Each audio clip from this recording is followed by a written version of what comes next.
A diferença do vencedor e do perdedor não está em Deus, não. Está na decisão que essas pessoas resolveram tomar. Porque o Deus está aí e a Bíblia nos diz que em Cristo somos mais do que. Então no que depender de Deus nós vamos ser o quê?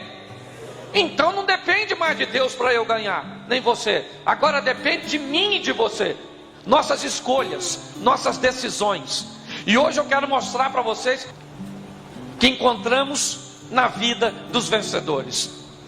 E vamos olhar 3 homens que venceram, que fizeram a diferença, enfrentaram suas dificuldades particulares, a demanda do seu dia a dia, mas diante delas conseguiram ser vencedores. O primeiro está aqui no texto que lemos, Pedro.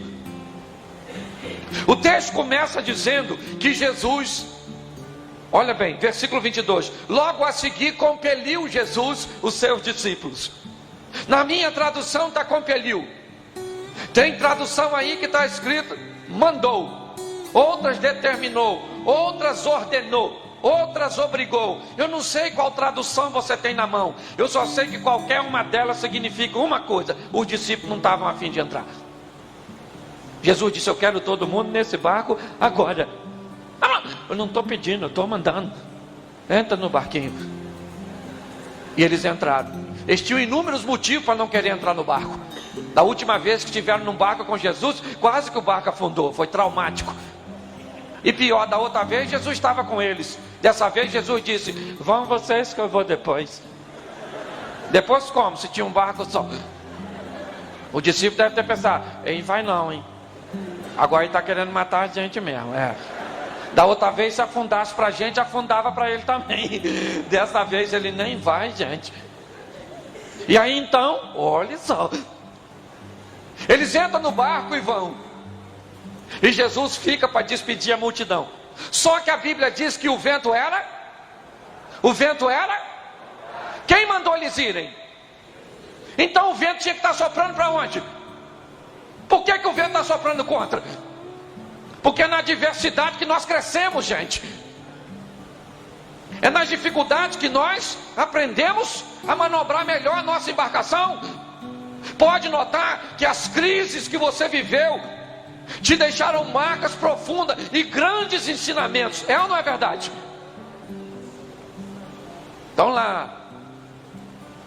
E cadê Jesus? Escureceu, vento contrário, e ele nem apareceu. A água estava querendo entrar, adrenalina na veia, e quando a adrenalina entra, cada um pensando em si. O discípulo olhando um para o outro diz: ele vem mais não. Ele vem não. Quem é que vai entrar com ele nesse mar desse jeito? Não vem não. Gente, mas ele falou que vinha, mas não vem, gente. Na 4ª vigília da noite. Tu sabe que horas é 4ª vigília? Tu deve estar pensando agora: pastor, não sei nem que horas é a primeira. A primeira começa às 18 da tarde e muda de 3 em 3. Ou seja, de 6 às 9 da noite, ou a 21 é a primeira. De 21 à meia-noite é a. De meia-noite às 3 da manhã a. E de 3 às 6 a. Jesus foi encontrar com os discípulos depois das 3 da manhã. Tudo escuro. Vem ele, dando um rolezinho em cima da água.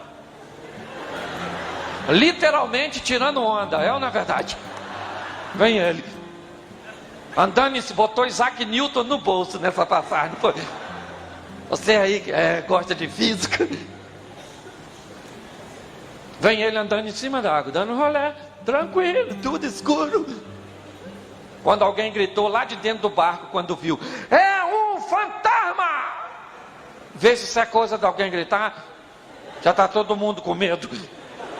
Ninguém correu. Estava em alto mar, né? Não tinha para onde correr. E foi aquele alvoroço: socorro, socorro, socorro, fantasma. E o Pedro disse: aí, se é o senhor mesmo, manda eu ir aí. Eu imagino os discípulos falando: ele bebeu alguma coisa? Ele está doidão, gente. Tiago e João era sócio dele, deve ter falado o quê? Deixa ele ir, cara. Ele é sócio da gente, cara. Se ele morrer, é menos um na sociedade. Ou não? E Pedro disse: eu quero ir aí. Gente, qual era o local mais seguro nessa ocasião? Se você estivesse lá, onde você ficaria? Lógico, porque o barco é o conforto da mermice. Só que se você quer viver o novo de Deus, tu tem que sair do barco. O novo de Deus não está na mesmice, está em você fazer algo que você nunca fez. Porque a hora que você fazer algo que você nunca fez, você vai viver algo que você nunca viveu. Ah, pastor, na minha vida não acontece nada de novo. O que tu faz de novo, miserável? Você não faz nada de novo. Então como é que você quer coisa nova?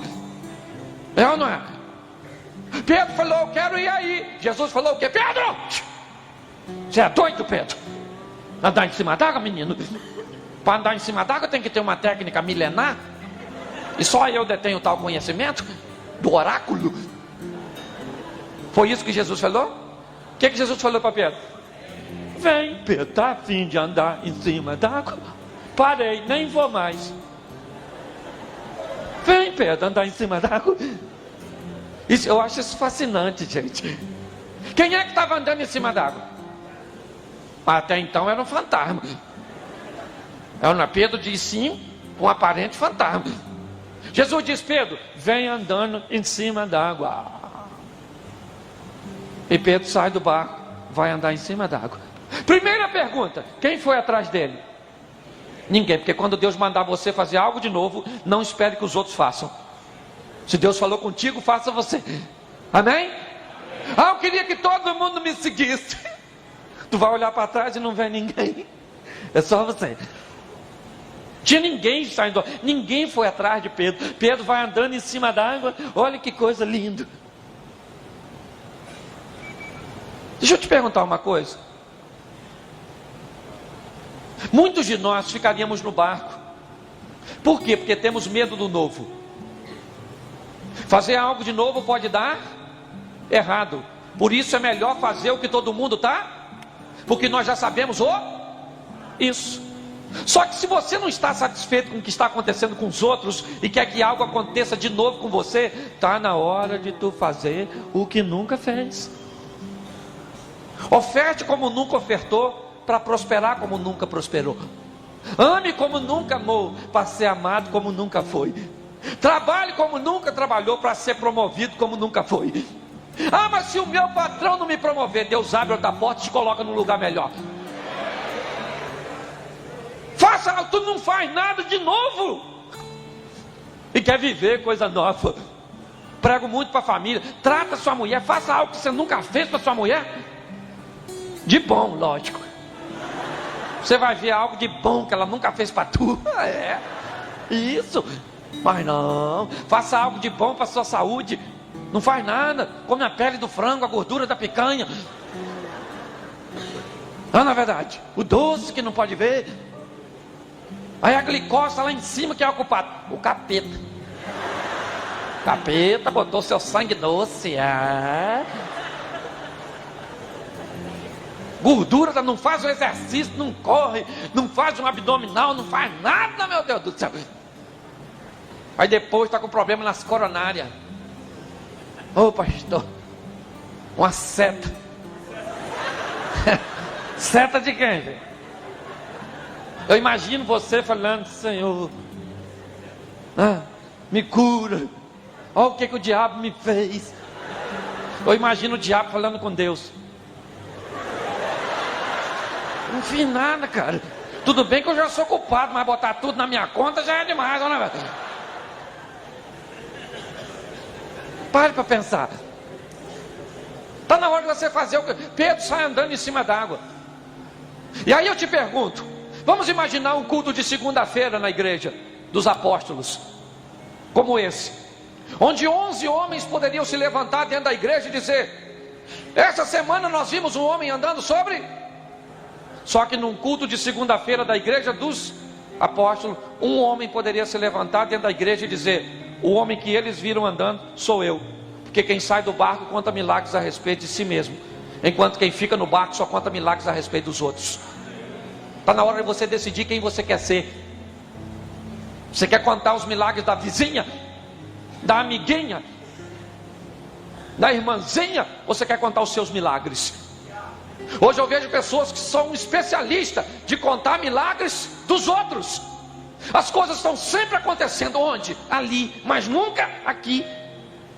Está na hora das coisas parar de acontecer na vida dos outros. E por que acontece lá? Porque os outros fazem coisas que nós ainda não fizemos. A hora que nós fizermos coisas que nunca fizemos, você vai ver coisas novas acontecerem. Então a primeira coisa que eu quero falar com vocês é sobre ousadia. Seja ousado, meu irmão, faça. Vai dar errado? Se der errado, não faz mais. Muda a maneira de fazer. Você acha que para mim foi tranquilo pregar desse jeito? Já falei disso no meu DVD. Tem gente que me chama de palhaço, diz que eu estou transformando igreja em cabaré, diz que eu sou da Zorra Total, fala tudo a meu respeito, e eu faço o quê? Continuo pregando. Eu não estou nem aí, que se dane. Eu aprendi assim com a vida, meu irmão. Eu não levanto de manhã, está chovendo, que se dane o vendedor de picolé. Eu, na verdade, está chovendo, o problema é dele, não é meu. A gente tem que levar a vida desse jeito. Me perdoe se tem alguém que vende picolé, ok? Sei que você precisa do sol. Mas está na hora de fazermos o que nunca fizemos, para vivermos o que nunca vivemos. Amém? Amém. Seja ousado. Ah, pastor, o que é que eu tenho que fazer de novo? Aí, meu filho, eu vou cobrar para falar. Se eu tiver que falar o que você... A mim já me basta saber o que eu tenho que fazer de novo para a minha mulher, que não é fácil. Agradar que a mulher, ou mulher exigente. Ana, agradar os meus filhos, que também tem 2, só Jesus. Às vezes nem parece que eu fiz. Parece não, o que é isso? As coisas que eu... Tem que agradar tanta gente, fazendo coisa nova. Ana, ousada. Seja ousada, mulher. Quem é a mulher que está aqui hoje que o marido não está? Levante a mão. Isso. Chega em casa hoje, irmã. Pegue seu marido distraído, agarre ele e beije na boca dele. Fia a língua lá dentro. Não é bem... É língua mesmo. Cal. Quando você olhar para ele, ele vai estar assim, ó. O que foi, mulher? Você disse, o pastor mandou bem sair do barco. Próxima segunda-feira ele está aqui levantando a mão. Eu quero aceitar esse Jesus que manda a mulher beijar desse jeito. Faça algo novo.